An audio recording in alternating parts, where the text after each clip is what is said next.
بسم اللہ الرحمن الرحیم۔ محترم سامعین و ناظرین، السلام علیکم ورحمۃ اللہ وبرکاتہ۔ امید ہے آپ اللہ تعالیٰ کے فضل و کرم سے خیریت سے ہوں گے۔ اللہ تعالیٰ آپ کو اور آپ کے اہل خانہ کو ہمیشہ اپنی حفظ و امان میں خوش و خرم رکھے۔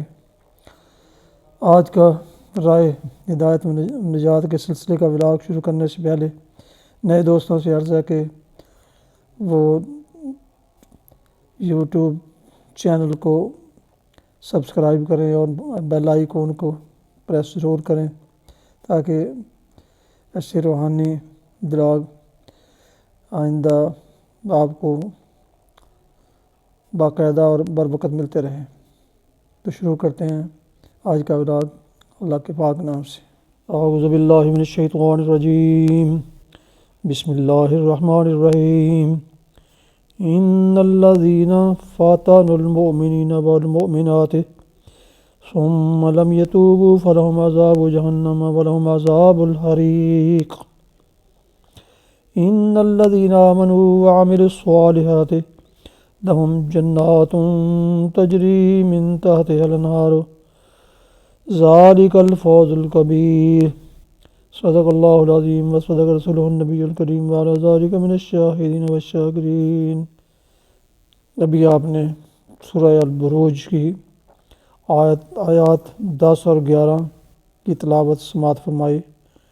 اب اس کا اردو ترجمہ پیش کیا جا رہا ہے۔ ان الذین فتنوا المؤمنین والمؤمنات، جن لوگوں نے مومن مردوں اور عورتوں پر ظلم و ستم توڑا اور پھر اس سے تائب نہ ہوئے، یقیناً ان کے لیے جہنم کا عذاب ہے اور ان کے لیے جلائے جانے کی سزا ہے۔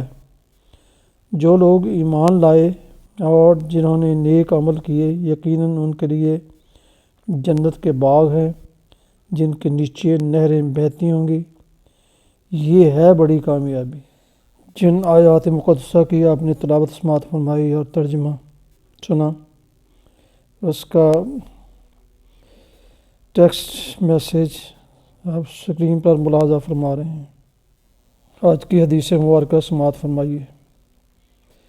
حضرت ابو درداء رضی اللہ عنہ سے روایت ہے، بے شک رسول اللہ صلی اللہ علیہ وسلم نے فرمایا، جو شخص سورہ کہف کی پہلی 10 آیتیں یاد کر لے گا وہ دجال کے فتنے سے محفوظ رہے گا۔ اور ایک روایت میں ہے کہ سورہ کہف کی آخری 10 آیتیں یاد کر لے گا۔ جو حدیث مبارکہ آپ نے سماعت فرمائی اس کا ٹیکسٹ میسیج، یہ دونوں میسیج ان خوش نصیب دوستوں کو بھیجے جائیں گے جنہوں نے اپنے واٹس ایپ کے نمبر اور ایس ایم کے نمبر دیے ہیں، ان پر انشاءاللہ یہ بھیجا جائے گا۔ اور ختم کرنے سے پہلے ایک دفعہ پھر گزارش ہے کہ یوٹیوب چینل کو سبسکرائب کیجیے اور بیل آئیکن کو پریس کرنا نہ بھولیے تاکہ آئندہ نوٹیفیکیشن آپ کو بروقت اور باقاعدہ ملتے رہیں۔ اپنا بہت خیال رکھیے۔